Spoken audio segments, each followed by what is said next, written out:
A blackbird flies by night, guiding the soul of a dead man into the land of the living to seek revenge and to bring down a criminal underworld in Alex Proyas's The Crow. This is today's review.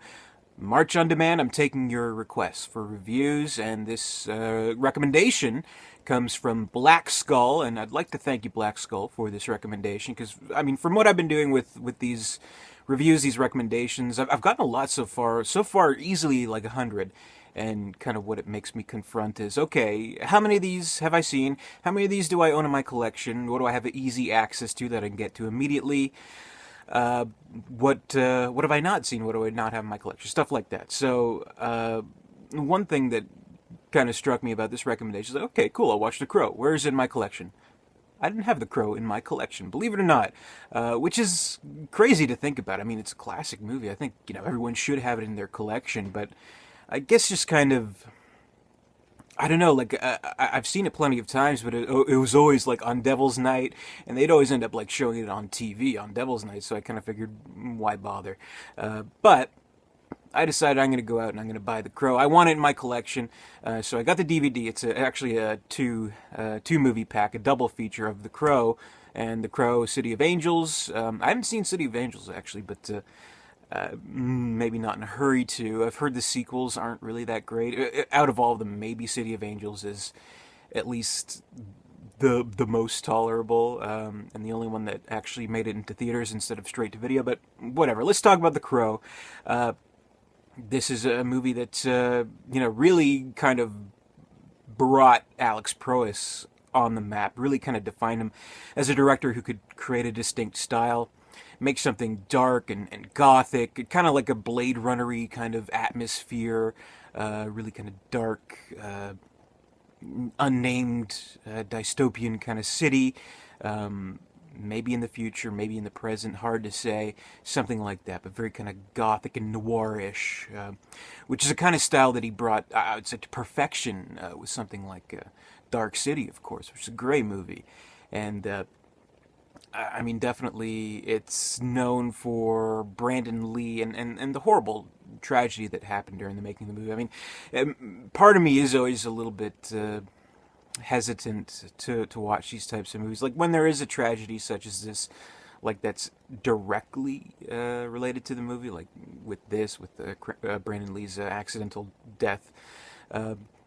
In like the Twilight Zone movie, I always feel that there's kind of like a bad mojo with types of things like that happen. Kind of strikes me a little bit too real when you want to enjoy a fantasy sort of a fictional kind of thing, and we're always kind of undeniably we have to kind of think about the real life tragedy, but at the same time, art endures. The show must go on no matter what. I mean, art is important, and a type of movie like this is important. And this really kind of stood in the 90s. I mean, when we had like Batman Mania or whatever like that, everyone was trying to make the next Batman. This one defiantly is so much not a Batman kind of wannabe movie, but it is of course a comic book adaptation of the Crow comic book. Proof that something, even in age today, where we have something like Deadpool, where it was like, yes, the R-rated comic book movie is back. Well, this was something that's like, yes, we can make comic book movies that are dark, that are for mature audiences, but still have those kind of fantastical elements, because it is sort of, I'm hesitant to say it's sort of a superhero movie. Of course, Eric Draven, he and his fiance are brutally murdered by a bunch of gang thugs, and a year later, his soul is brought back to life from a crow, and he's kind of picking them off one by one and bringing to an end the gangster empire, the crime empire, led by Top Dollar, played by Michael Wincott. Great in his role. I mean, Michael Wincott, I'll say, he's the highlight of this movie, absolutely, without a doubt. I mean, Brandon Lee is fantastic in his performance. He really is. It's a very kind of almost like quirky, kind of off-centered performance where he does play this character that it's a superhero sort of, again, hesitant to say superhero movie, but he has these supernatural powers. He is, for all intents and purposes, invincible. He is filled with vengeance, but he's vulnerable too, and he's kind of just confused about why he's back, and and drawn by this force that maybe he doesn't quite understand. So I thought the performance from Brandon Lee was exceptional. But Michael Wincott, I mean, such a great character actor playing such a great villain in this movie. Probably my favorite Michael Wincott performance. I don't understand why Wincott isn't like such a high in demand actor. He should be in every movie almost. I think he's fantastic, and he's Canadian. Probably my favorite performance, except for maybe Talk Radio. Michael Wincott is brilliant in Talk Radio, playing a bunch of voice characters, but also an in-person character too. So if you're a fan of Michael Wincott from this movie, check out Talk Radio. I guarantee you'll get a kick out of it. But anyway, so we have those two great performances, and Ernie Hudson, of course, really great in his role too. So I mean, there's a lot to the movie to love. And it is a good movie. I'll say it's a good movie, though I'd say not a great one. I know this is like among a lot of people's favorite movies. Definitely, a lot of people say, "Oh, it's one of my favorite movies, one of the best comic book adaptations." I wouldn't go quite that far, and it's hard to really say why. Like, it doesn't quite reach greatness, at least to me, because a lot of it is. It does feel like kind of like a straight revenge movie, so I don't know. Those are kind of really simple, and you could almost like argue this is like basically like I spit on your grave in the form of like a supernatural superhero kind of dude. Sort of, just revenge, petty revenge, which I don't always really love that much. And it does kind of walk in a straight line. It doesn't provide too much conflict in the plot, except for maybe in the very last act, where of course Top Dollar's girlfriend, his mistress, his muse, his half sister. Was he joking about that? I don't really know.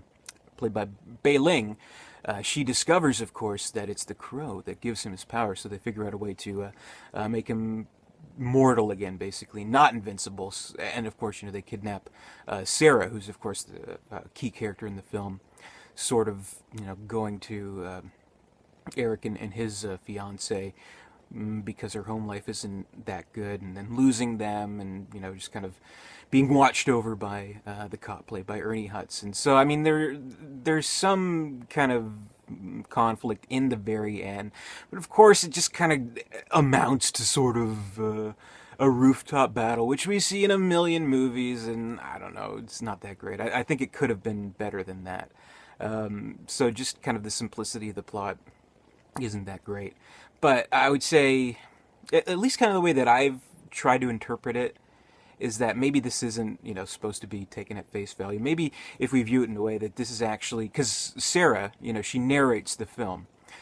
She's the one who kind of keys us into this universe, these happenings here. I always kind of thought of it from an angle of, what if this is really just either, something that she's writing, or a fantasy that she's indulging in, where she has lost these two important people in her life. Her home life, she can't really go home, basically, so she kind of makes this story where all the wrongs are righted, It almost becomes too perfect, you know what I mean? Like, not only does Eric come back to seek vengeance on those who murdered him, but of course there's the one scene where he does encounter Sarah's mother, and he gets her to get off drugs and things like that. And he wipes clean the entire empire of criminals in this city, and makes the world a safer place for Sarah. So it's almost too perfect, you know what I mean? So, I mean, if you kind of view it that way, which I think you can, but the movie doesn't, really suggest it. I think that's just kind of an interpretation that you can make. I think that gives it sort of another level where, the world is an imperfect place, but, sometimes you just have to hold justice in your heart and hope that the world can indeed be a better place. So there's that. And, there's things here and there that it feels somewhat dated in its style. Some of the flashback editing's a little too flashy, one showing back to the murder, which I understand is problematic because of what happened, but also they, flash back to happier times with Eric and his fiance, and, all this happy stuff, and flashing to that, stuff like that. So, and like the point of view of the bird, it's okay, but it feels a little bit dated. But getting past that flash, just the actual atmosphere of the movie the set design of the movie. It's simple, it's dark, but it's effective, and I think Prois really kind of nailed this style and made it stand out a lot more than some other adaptations have. So I think it's a strong movie. I think it's a good movie. But I probably wouldn't cite it among my favorites, but I do think it's good. I definitely think it's worth a watch, and I think it's worthy to have in your collection. City of Angels, I can't quite say, but I'll check it out eventually. But Prois' direction, great. Brandon Lee's performance, just superb. Really, I mean, again, it's such a terrible tragedy that happened, but art endures. The show must go on. He's here forever. He is a part of many people's favorite movie. People who watch it over and over again and enjoy his performance over and over again and value his work as an artist over and over again. So I think that's an immortality that not a lot of people have the luxury of. And of course, Michael Wincott, my favorite. I love Michael Wincott. Him and his graspy voice, I can't even do it. It's just so... He must smoke 10 cigars a day or something. I don't know. But yeah, The Crow gets a thumbs up in my book. Check it out if you haven't already, even though I've probably spoiled it. Spoiler alert, retroactively. But thank you, Black Skull, for your recommendation, for inspiring me to bring this movie to my collection, finally. So it's March on Demand. I'm taking your requests. I'm going to put a link to the video below. If you have a recommendation for me, comment in that video. And until then, comment, rate, subscribe, all that good stuff. Visit Derek237.com. And until next time, I'll see you later.